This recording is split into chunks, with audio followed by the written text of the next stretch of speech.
लोग मुझसे क्वेश्चन करते हैं कि आपने आइल्स कैसे दिया, आपको कितना टाइम लगा तैयारी करने में, आपको कैसे आपने इसको क्लियर कर लिया और कौन सी आपने क्लासेस ज्वाइन की।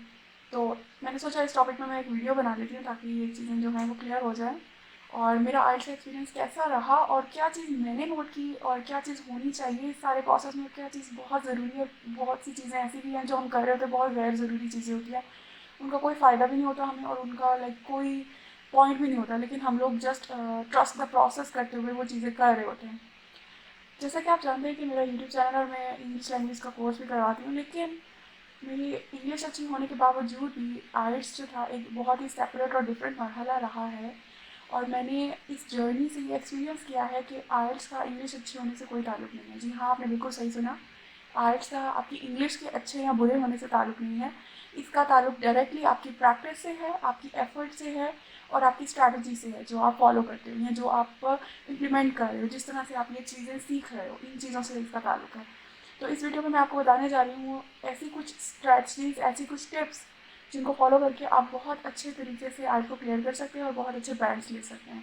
तो चलिए चलते हैं वीडियो की तरफ। आइल्स को प्रिपेयर करने के लिए ना तो मैंने कोई क्लासेस ज्वाइन की, ना ही मैंने किसी कोर्स में इनरोल किया, क्योंकि मेरी ब्रेन इतनी ज़्यादा बिजी थी कि मैं मैनेज ही नहीं कर सकती थी कि मैं किसी क्लास में जाऊं और उसके साथ किसी क्लास के साथ इनरोल होकर मैं आइल्स की तैयारी करूं।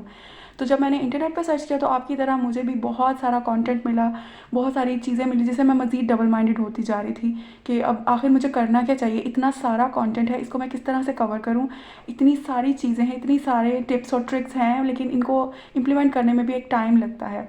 तो मैंने फिर किस तरह से इस चीज़ को टैकल किया और किस तरह से इन चीज़ों को सॉर्ट आउट किया है वो मैं आपको शेयर करूँगी। और ये एक्सपीरियंस ना सिर्फ बहुत ज़्यादा इफ़ेक्टिव रहा है बल्कि मैंने बहुत अच्छा बैंड भी स्कोर किया है आइल्स में। सो मैं आपको बताती हूँ। आपको समझाने के लिए मैंने कुछ चीज़ें लिस्ट आउट की हैं और मैंने फ़िल्टर आउट किया है कुछ बहुत ही इंपॉर्टेंट टिप्स जो कि आपको बहुत हेल्प करने वाले हैं। तो आप मेरे साथ वीडियो में एंड तक रहिएगा ताकि आपको अंडरस्टैंडिंग हो सके और आप बजाय इसके कि बहुत ज़्यादा टाइम और बहुत ज़्यादा पैसे आप इस पर इन्वेस्ट करें, आप अपने घर में बैठे हुए बहुत ईजीली इसको प्रिपेयर कर सकते हैं। तो चलिए चलते हैं पहले सबसे पहले टिप नंबर 1 की तरफ, जो कि है अंडरस्टैंडिंग द आइल्स फॉर्मेट। जी हाँ, आइल्स के फॉर्मेट की अंडरस्टैंडिंग होना कि आइल्स का फॉर्मेट क्या है, इसके कितने मॉड्यूल्स हैं, ये मॉड्यूल्स में क्या क्या होता है, इसमें किस तरह के क्वेश्चंस होते हैं, ये सारा होमवर्क आपने खुद करना है। आपको कोई ये चीज़ बताएगा भी तो आपको सही से अंडरस्टैंडिंग नहीं होगी इसकी जब तक कि आप इसको खुद से सर्च आउट नहीं करेंगे। तो ये सारा कुछ आपने खुद से पहले एक बार समझ लेना है कि आइल्स क्या है। इसके 4 मॉड्यूल्स होते हैं, listening, reading, speaking and writing. और इन 4 मॉड्यूल्स को किस तरह से कवर करना है और क्या क्या क्वेश्चंस आते हैं, कौन सा क्वेश्चन कितने नंबर का होता है, ये सारा कुछ पहले आपने अंडरस्टैंड कर लेना है ताकि इसके बाद आपकी जो अगली खुद से आपने प्रिपरेशन की तैयारी करनी वो बहुत ईजी हो जाएगी। ठीक है, आइल्स का फॉर्मेट आपने समझ लिया वो किस तरह से होता है। दूसरी और मोस्ट इंपॉर्टेंट चीज़ है वो ट्रिक, वो टिप जो मैंने फॉलो की और जिसने मुझे बहुत ज़्यादा फ़ायदा दिया, उसका ये है कि बहुत सारे ऐसे यूट्यूब चैनल्स हैं जिन्होंने रियल टाइम आइल्स टेस्ट अपलोड किए होते हैं। जैसे कि फॉर एग्जांपल अगर आइल्स का एक टेस्ट है जो जिसमें एक क्वेश्चन जो है वो 40 मिनट का है, तो वो इस तरह करेंगे कि वो 40 मिनट की एक वीडियो अपलोड करेंगे और वो रियल टाइम आइल्स टेस्ट जिस तरह एग्जामिनेशन हॉल में हो रहा होता है, जैसे प्ले हो रहा होता है आपके सामने, उसी तरह उस वीडियो में भी हो रहा होता है और वीडियो के एंड में वो आपको आंसर शो कर देते हैं। तो आपको ये वाले चैनल्स जो हैं वो बहुत ज़्यादा हेल्प करने वाले हैं इस आइल्स टेस्ट की प्रिपरेशन के लिए। कुछ का मैं डिस्क्रिप्शन में लिंक शेयर कर दूंगी ताकि आप जाइए, आप उनको देखिए और उधर से अपनी तैयारी को शुरू करें, बजाय इसके कि आप बहुत सारी बुक्स को लेकर उनका कंटेंट पढ़ने और याद करने की कोशिश करें। आप इसको डेली बेसिस पे प्रैक्टिस करें ताकि आपकी साथ साथ एक तो प्रैक्टिस होती जाएगी और एक तो पास पेपर से ही मेजर पार्ट जो आइल्स का है वो रिपीट हो रहा होता है। मेजर क्वेश्चंस भी वही होते हैं जो पास पेपर में पहले पूछे जा चुके होते हैं। तो जितना ज़्यादा आप इन वीडियोज़ को प्रैक्टिस करेंगे उतना ही ज़्यादा आपकी अच्छी प्रैक्टिस हो जाएगी और आप उसको अच्छे तरीके से इम्प्लीमेंट कर पाएंगे। अगर आप डेली 1 महीना इन आइल्स टेस्ट के चारों मॉड्यूल्स इस तरह से प्रैक्टिस करते हो जिस तरह कि मैं आपको बता रही हूँ, तो ये आपको बहुत सारी एफर्ट को पुट करने से बचा लेगा। आपका बहुत सारा टाइम सेव होगा, आपकी अमाउंट सेव होगी और आपका फ्यूचर सिक्योर हो सकता है। तो इससे पहले कि आप किसी क्लास में इनरोल करो या आप बहुत ज़्यादा पैसे इन्वेस्ट करो, आइल्स के टेस्ट के रजिस्ट्रेशन के अलावा आप क्लासेस में भी बहुत ज़्यादा पैसे इन्वेस्ट करो, तो ये आप ट्रिक ज़रूर अपनाइए। ये बहुत इफेक्टिव है और ये बहुत अच्छा वर्क करती है और इसका रिजल्ट भी आपको बहुत अच्छा मिलेगा। अब मैं बात करती हूँ थोड़ा सा स्पीकिंग मॉड्यूल के बारे में। स्पीकिंग मॉड्यूल इस तरह से है कि आपने एग्जामिनर के सामने बैठकर रन टाइम पर आंसर्स देने होते हैं और आपको ऑन द स्पॉट उसी टाइम पर इंग्लिश आना बहुत ज़्यादा ज़रूरी है।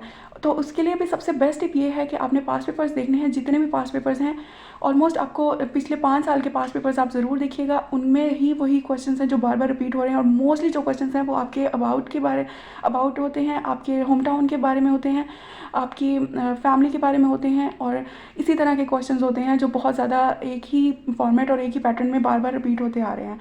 तो आपने वो उसको प्रिपेयर करने का सबसे बेस्ट तरीका ये है कि आपने मिरर लेना है, मिरर के सामने आपने बैठकर खुद ही से क्वेश्चन करके खुद ही को आंसर करना है, और अपना आंसर जो है उसको सिंपल इंग्लिश में रखने की कोशिश करनी है, बहुत ज़्यादा फास्ट और बहुत ज़्यादा टफ किस्म के वर्ड्स नहीं यूज़ करने जो कि आपको प्रोनाउंसिएशन में भी मसला हो और आप सामने वाले को भी एक अजीब सी फीलिंग आए। Keep it simple as much as possible, जितना ज़्यादा आप अपनी लैंग्वेज को सिंपल रखने की कोशिश करेंगे उतना ही ज़्यादा बेहतर होगा आपके लिए। और सबसे इंपॉर्टेंट चीज़ है फीडबैक। इसमें फीडबैक का भी आपको इतना ज़्यादा सोचने की ज़रूरत नहीं, क्योंकि जब आप रियल टाइम आइल्स टेस्ट को साथ साथ उन वीडियोज़ के साथ परफॉर्म कर रहे होंगे तो लास्ट में आपको आंसर्स फीडबैक की फॉर्म में मिलेगा, आप उसको इजीली चेक कर सकते हो कि आपका कितना सही और कितना करेक्ट है। लेकिन स्पीकिंग मॉड्यूल के लिए आप किसी भी इंसान के सामने बैठकर भी थोड़ी देर बात कर सकते हैं, अपने किसी फैमिली मेम्बर के सामने बैठकर बात करके उससे फीडबैक ले सकते हैं अपने कॉन्फिडेंस के बारे में, अपनी स्पीकिंग स्किल्स के बारे में। तो ये आपको बहुत ज़्यादा हेल्प आउट करने वाला है। लास्ट में जो मोस्ट इंपॉर्टेंट टिप ये है कि आपने आइल्स वाले दिन आपने बिल्कुल भी पैनिक नहीं होना। जब हम लोग बहुत ज़्यादा क्राउड देखते हैं उस जगह पर, और जब बहुत ज़्यादा हम लोग एक कंपटीशन की सेंस हम लोग देखते हैं उधर उस एग्जामिनेशन हॉल में, तो बहुत सारे स्टूडेंट्स वहीं पे पैनिक हो जाते हैं। हर बंदे को लग रहा होता है कि सामने वाले को मुझसे बहुत ज़्यादा आता है और मैं ही हूँ जिसको बहुत कम आ रहा है यहाँ पर। तो ऐसा बिल्कुल नहीं होता, हर बंदा ही वहाँ पर स्ट्रेस आउट होता है, हर बंदा यही सोच रहा होता है कि शायद मैं ही हूँ जिसको सबसे कम आएगा, या मुझे ही सही से समझ नहीं आ रही। लेकिन हर बंदा वहाँ पर इसी लेवल पर होता है। तो आपने अपने कॉन्फिडेंस को हरगिज़ लूज़ नहीं करना है। अगर आपने इसको प्रैक्टिस किया होगा पैटर्न के हवाले से, तो आई एम वेरी श्योर कि ये आपको बहुत ज़्यादा कॉन्फिडेंट रखेगा उस इन्वायरमेंट में। आपको प्रैक्टिस होगी कि अब क्या होने वाला है, क्वेश्चन किस तरह से आपके सामने प्रेजेंट किया जाएगा, आपने उसको किस तरह से और कितने टाइम में आंसर करना है। तो ये चीज़ें आपको इतना ज़्यादा हेल्प आउट करेंगी कि आप बहुत अच्छा परफॉर्म करोगे। लास्ट में मैं ये ज़रूर कहना चाहूँगी कि आपने इंस्ट्रक्शंस को बहुत गौर से पढ़ना है, क्योंकि बाज़ औक़ात ऐसे होता है कि आइल्स के क्वेश्चन ज़रूर रिपीट होते हैं लेकिन इंस्ट्रक्शंस थोड़ी सी स्लाइट डिफरेंट होती हैं। आपने ये नहीं देखना है कि जैसे क्वेश्चन सेम है तो एग्जैक्ट आप उसको वैसा ही अटैम्प्ट कर दो। आपने उसकी इंस्ट्रक्शंस को ज़रूर पढ़ना है। माइट बी कि वहाँ पर कोई स्लाइट डिफरेंट चीज़ आपसे डिमांड की जा रही है जो कि आप स्किप कर दो। तो ये थी मेरी तरफ से जो tips. I wish you all the very best for your IELTS exam. ये आपको यकीनन बहुत ज़्यादा हेल्प करेंगी अगर आप इसको इस तरह से इम्प्लीमेंट करते हो जैसा कि मैंने आपको बताया है। अगर ये वीडियो अच्छी लगी हो तो मुझे कमेंट्स में ज़रूर बताइएगा, और अगर इसने किसी भी तरह से आपको हेल्प किया तो इसको आगे मज़ीद शेयर ज़रूर कीजिएगा ताकि किसी और को भी हेल्प आउट कर सके। अपना बहुत ख्याल रखिए। अल्लाह हाफ़िज़।